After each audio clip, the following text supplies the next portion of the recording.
I always forget this about your life, and every time I remember, I'm like it's just I just think it's so neat that you did this. You worked in finance, then you really did it. You're like, I'm gonna do the thing I want to do and go do it. And I just think that's. And for anybody who doesn't know, maybe people don't know that are listening, but yeah, you had like a full-time job. Did you work on Wall Street? I did. Yeah, you worked on Wall Street as like a trader. If you've ever seen Wolf of Wall Street, it was just like that. No. Yes, it was. No, it wasn't. No. Did I work as a trader? Yes. That's what I picture. But no, it was not, exactly like that. I'm laughing at myself. Crack myself up. All right, fine. It wasn't exactly like that. But some stuff was really cool. Like some stuff, was like what you'd see in the movies. I worked on a trading floor that was a couple football fields big with probably 1,000 people on it. I had like 8 screens in front of me. I was like answering probably 100 phones a day. So it was like very active, fun, like dynamic, high energy, for some people, high stress work environment.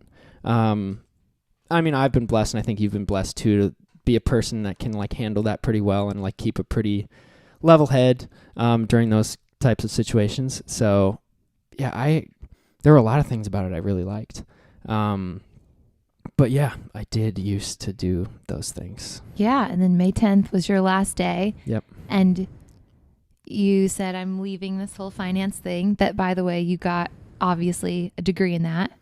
Well, I got a degree in economics and political science. So like the school I went to, they didn't have a business program. They didn't have a finance program. It's like a liberal arts education. So the closest thing to that was economics. So like a lot of people who major in economics go into finance. Or if you want to go into finance, you major in economics. At Dartmouth? Yeah. And then you get this job in New York. And you work this job in New York as a trader, was that your title, trader? Yeah, well, I was an analyst. For the first 2 years in a lot of those places, first 2 years you're an analyst. Yeah. That's like your title. You're doing your Wolf of Wall Street thing. Okay. Don't call it that. And then, and you decide, I really want to be a musician. You pray about it a ton, and then decide this is the path you're going to take. May 10th is your last day. So May 10th was a Friday, 11th, 12th. What was May 13th like?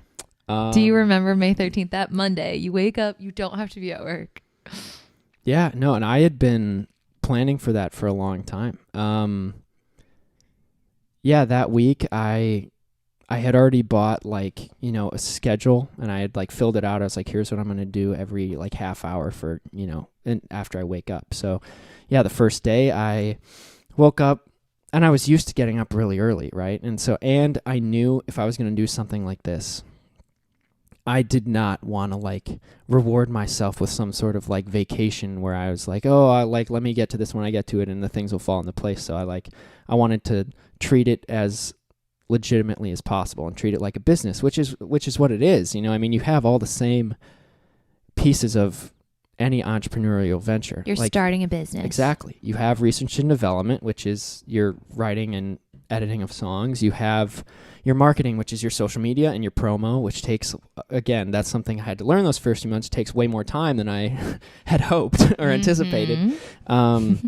And yeah, you have operations and sales and all sorts of things like you would have if you started a coffee shop, So I wanted to treat it like that. So I woke up at a good hour, 7:30.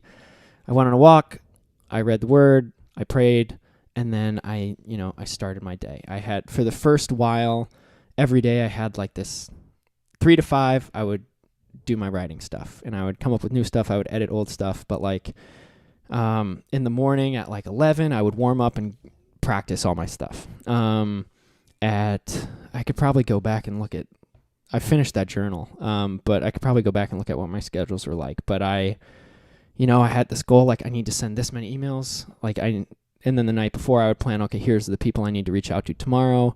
Here's how many times I want to post on social media this week. Here's what the preview is going to look like once I post the photo, and the grid changes and all that stuff. So I tried to approach it as analytically as possible. And another reason why I'm super thankful for the job that I did have Well, one, obviously, it afforded me the opportunity to do this, right?